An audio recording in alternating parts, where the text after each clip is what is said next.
Vamos lá. Nós estamos aí na campanha ainda de Obed-Edom, né? E hoje eu escutei o André falando isso ontem, né? Não, segunda, né? Não, domingo. E aí eu peguei como inspiração, é uma pessoa que eu admiro muito, então eu peguei como inspiração para montar a base, né? Daqui. E hoje a gente vai falar um pouquinho do sacrifício, né? Então, o sacrifício que Davi fez no caminho, quando ele chamou a arca de volta. Então ele sacrificava bois e não lembro mais o que, mas havia sacrifícios durante o caminho, quando a arca retornou para Davi. E esses sacrifícios durante o caminho, eu fiquei imaginando, né? Fizeram um rastro de sangue, né? Por onde passou, porque você vai matando animal e tudo mais, vai deixando esse rastro de sangue. Mas isso mostra o quanto ele queria honrar a Deus, né? O quanto ele queria honrá-lo e obedecer, porque Deus já tinha falado que não podia ser levado de outra forma, teria que ser levado pelo sacerdote.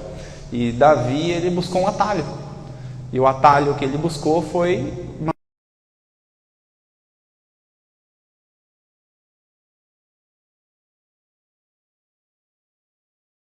mandar um atalho, parece que é mais, na verdade não é.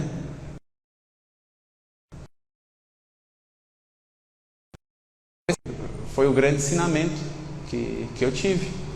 E além disso, né, eu imagino que aquele rastro de sangue demonstrou a benevolência, não sei, o quanto Davi admirava a Deus e as pessoas devem ter visto, né, deve ter edificado muitas pessoas. E aí o sacrifício, o atalho que Davi pegou foram os bois. E aí a gente pega atalhos assim também, querendo ir mais rápido. Só que quer ir mais rápido, né? Mas Deus, o jeitinho.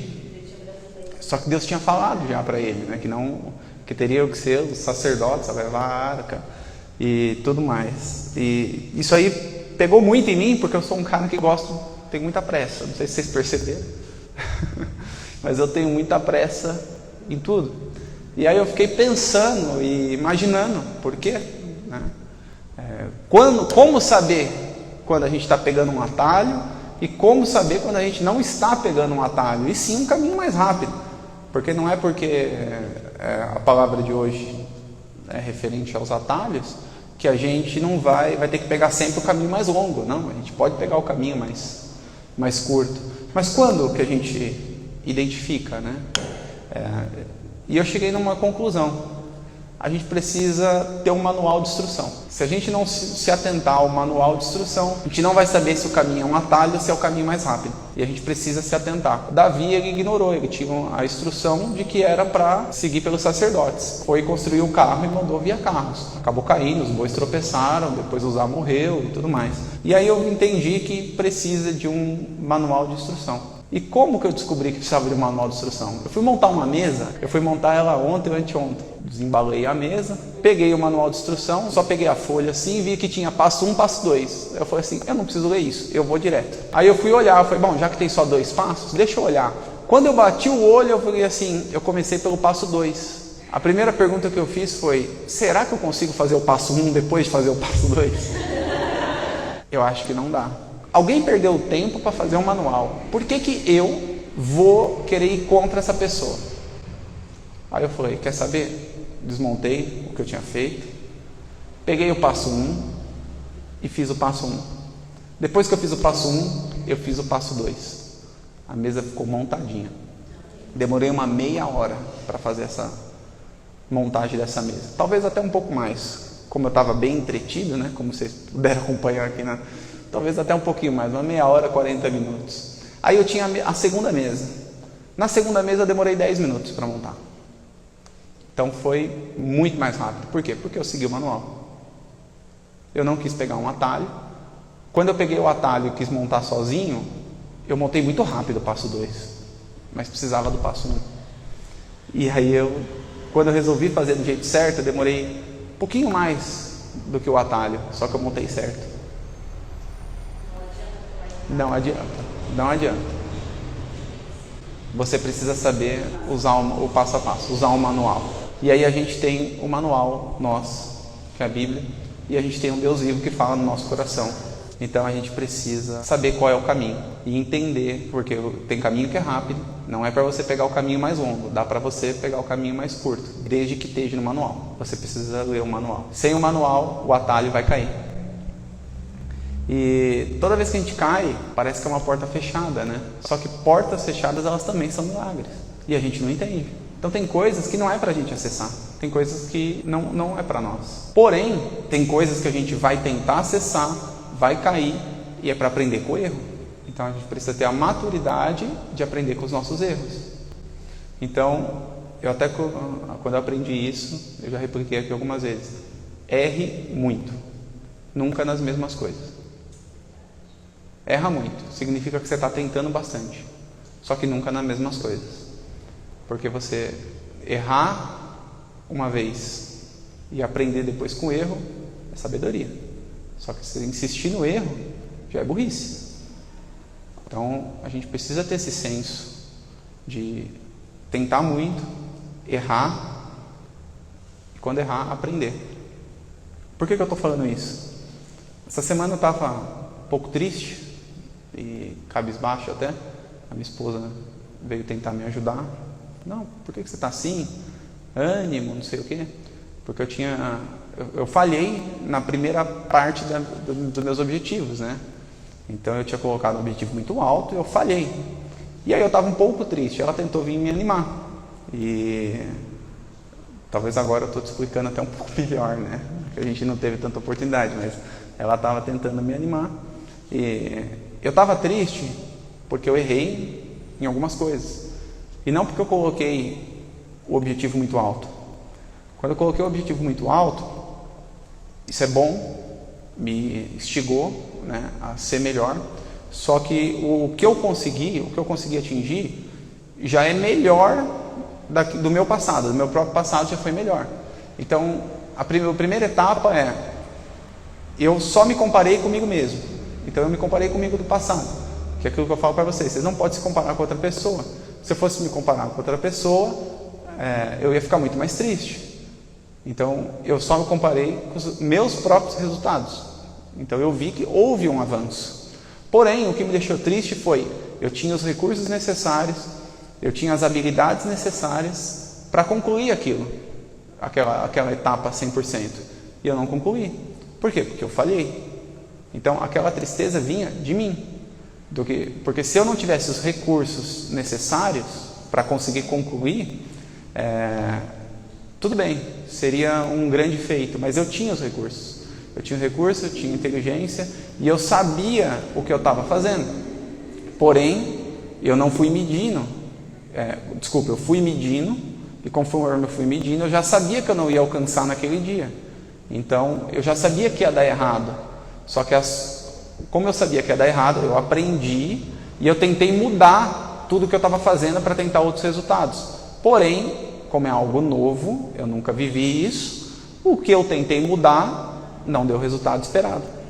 Agora eu tenho um pouco mais de maturidade e vai crescer, está indo bem, né? Então eu estou bem contente com o resultado.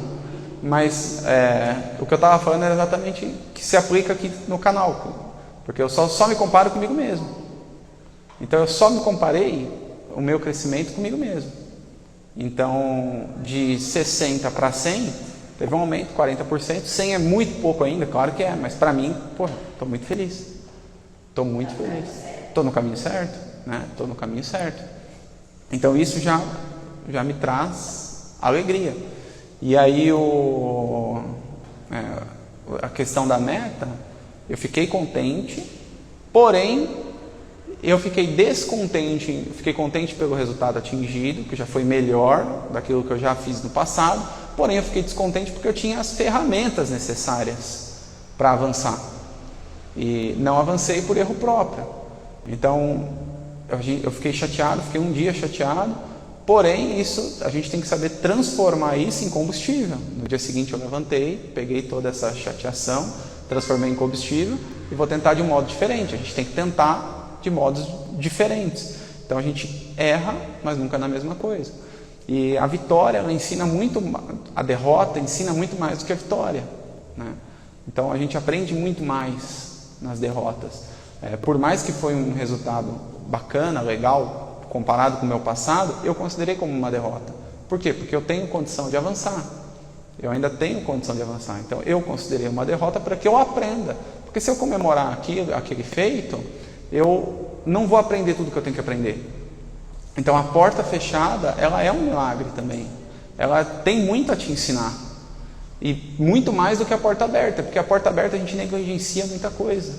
Às vezes deu certo, só que dá certo, porém várias outras coisinhas deram errado. E a gente negligencia isso. E a gente negligencia as pequenas coisas que deu errado. A gente só foca no resultado maior do que deu certo.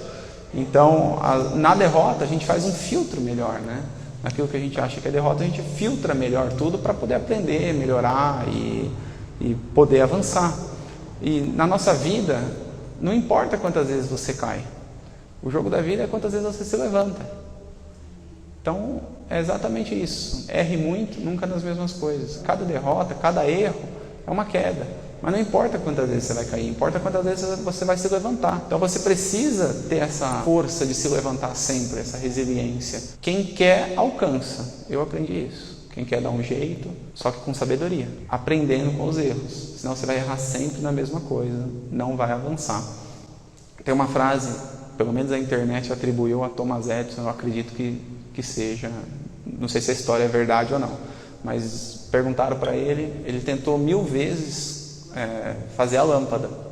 E aí perguntaram para ele por que ele não tinha desistido antes, já que ele tinha tentado 1000 vezes de como fazer uma lâmpada. Ele falou, na verdade, foi a primeira.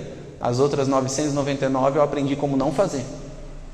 Então, é um pensamento exatamente vem de encontro àquilo que, não sei se de fato foi ele que disse, mas a internet diz que sim. Então, vem exatamente de encontro àquilo que a gente tem falado. Pô, o cara aprendeu 999 vezes de como não fazer. Toda vez que ele errava, na vez seguinte, ele mudava alguma coisa. Aí ele errava de novo, mudava alguma coisa. Errava de novo, mudava alguma coisa. E isso ele foi fazendo até na 1000ª vez dar certo. E ele tem razão. Ele só tentou uma única vez na 1000ª. A 1000ª foi uma única vez. Daquele modo que ele fez, foi uma única vez. As outras 999 ele tentou diferente. Então, bastou uma única vez. Só que ele precisou de 999 não, 999 portas fechadas para tentar fazer o certo. E se ele não tivesse tentado a lâmpada, o que seríamos de nós hoje, né? Bem complicado a nossa vida hoje, sem a lâmpada. Imagina o quanto de avanço trouxe isso. E aí, se você parar para pensar, eu não sei quantos anos tem a lâmpada, mas me arrisco dizer aí pelo menos 100. E se você olhar para trás, nós tivemos muito mais tempo no escuro do que no claro, né? Então, mudou a terra, né? Mudou tudo. Mudou para a eternidade, porque a lâmpada nunca mais vai deixar de existir. Então, se você não parar, você também pode mudar. Não sei se você vai mudar a terra, mas você vai mudar a vida de pessoas, você vai mudar onde você trabalha, você vai mudar a vida da sua família, você vai conseguir transformar tudo isso. Basta você querer. E basta você não desistir no meio do caminho. Então você vai errar, vai levantar, vai aprender e vai tentar de novo. E sempre compartilhando a sua experiência. Quem compartilha a experiência alcança outra vida. E nosso objetivo aqui é ajudar pessoas a alcançar cada vez mais pessoas. Então eu acredito muito em vocês. Espero que vocês também acreditem em vocês mesmos. Nós estamos aí dia 15 de novembro e tem ainda 45 dias para o final do ano. Vai dar. Estou acreditando nisso ainda. Estou acreditando no menino Ney pro Hexa. Estou acreditando, vai vir. Menino Ney vai vir. E estou confiando. Aí, ó. Gostou, né, Paulinho? Vai vir ou não vai, Paulinho? Vai vir. Mundial do Corinthians, Paulinho? O Paulinho está com mais fé do que eu. Ele está com mais fé do que eu. Mas, gente, Vamos pôr isso em prática. Vamos entender os sacrifícios, vamos entender o manual de instrução, vamos pegar isso, vamos ler. Dei um exemplo besta aqui da mesa, que foi o que eu aprendi com a mesa, mas vocês vão conseguir achar o manual está aqui, né? E quando não está muito claro, quando a gente lê e não acha muito claro, a gente consegue buscar no nosso coração. Deus fala com a gente, Deus mostra o caminho e Deus usa pessoas para alcançar você, assim como você tem que permitir que Ele use você para alcançar outras pessoas. Que a sua vida sirva para ajudar várias outras vidas. Então, vamos nessa força que vai dar. Pessoal da internet, obrigado mais uma vez. Quem estiver no YouTube e gostou, coloca o gostei aí, o curtir. Se gostou também, se inscreva no canal. Obrigado.